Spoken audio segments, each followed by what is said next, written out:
نمائندہ اجلاس اس رنگا رنگ تہذیبوں والے ملک میں بسنے والے تمام برادران وطن کے سامنے اس حقیقت کا اظہار ضروری سمجھتا ہے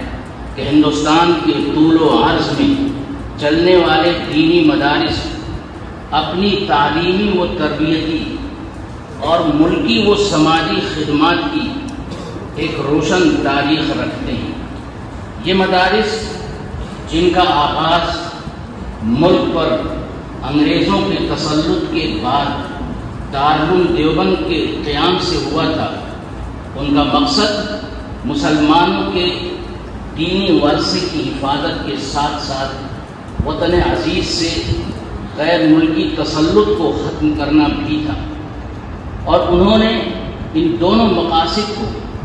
اعلیٰ معیار پر پورا کیا۔ ایک طرف ملک کی سب سے بڑی اقلیت کی